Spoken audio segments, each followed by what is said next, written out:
Hi students, it's me Mathew and welcome all of you to another English lesson. Today we are going to learn about a new poem that is Annie's and Adventure by Vinita Krishna. I hope many of you like to travel. Today we are going to take an adventurous journey with Annie. So let's go. Dear students, we are going to read an incident or a story. So you need to listen carefully. Mark had a big grocery shop. He worked all day buying and selling different things like milk, sugar, tea, snacks, fruits, and vegetables. One night, Mark locked the shop and went home. That's when the fun began. The ketchup bottles stood in rows like bowling pins. The watermelon rolled down the passage and knocked them all down. The chips flew around the room like aeroplanes. The brinjols put on the stereo and started singing with the tomatoes. The bananas began to jump for joy and the carrots danced. It's morning, friends. Get back to your places, said the milk jug. So students, look at this both paragraph and you are able to understand that there are some sentences which tell us that it is not real, it is something imaginary. So as you look at the paragraph, the first paragraph, we are able to understand that those statements or those sentences are real. And as you look at the second paragraph, it tells us that those sentences written there are something imaginary.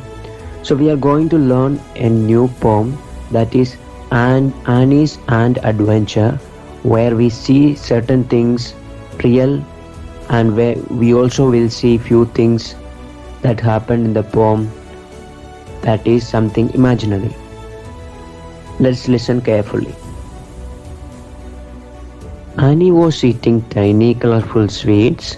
Her plate tipped and some fell, rolling like beads. She looked at the sweets being carried away by 100 little ants quickly marching away. So here we see a main character, that is Annie. She was eating small colorful sweets.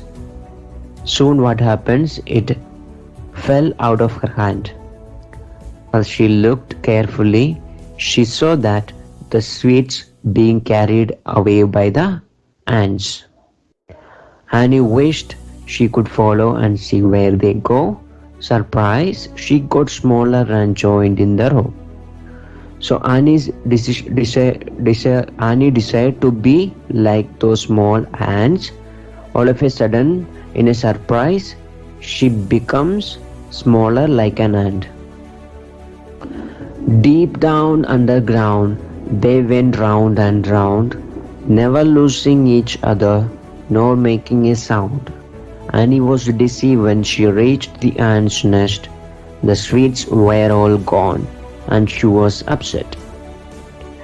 She takes the adventurous journey with those ants, and Annie felt dizzy as she was rolling round and round with the ants.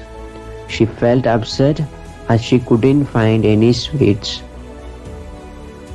She saw 1,000 ants working very hard, some building the nest and some standing guard. In the kitchen were ants cutting and cooking, and others, like nurses, were caring and helping. So as she looked around, she saw few ants working very hard, or all of them were working very hard. Some ants were standing as a guard, some ants were cooking, and some were like nurses. They were helping each other. So just then, Annie saw a sweet being pulled away. As she rushed to follow, guards blocked her way. Soon she notices that a sweet being pulled by ants, and she wanted to see where they are taking it. So she went behind them, but soon the guards blocked her way. In the next room, the ant queen was having a treat. Guards guarded the eggs and she ate all the sweets.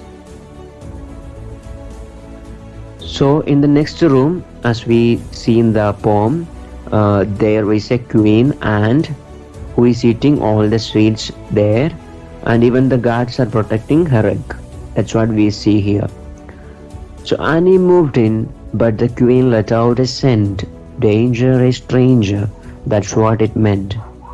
And all at once, Annie was pushed up, up, up to the top. Annie wanted to stay, but the ants never stopped. So Annie moved inside, and Queen provided or produced a scent from its body, which shows that some stranger had entered in the room. So the guards got that smell, and they took Annie away from her, away from the ants, and away from the nest. Out of the hall, she was big once again. Looking down at the ground, at the ants in a train, Annie sighed. However small they may seem, working together, the ants make a strong team. So as she comes out of the hall, she feels a little bit of sadness. She didn't want to come out of the hall or come out of the nest of the ants. So she became big once again and saw how those ants work hard. I hope this learning experience was useful and informative. Thank you and have a nice day.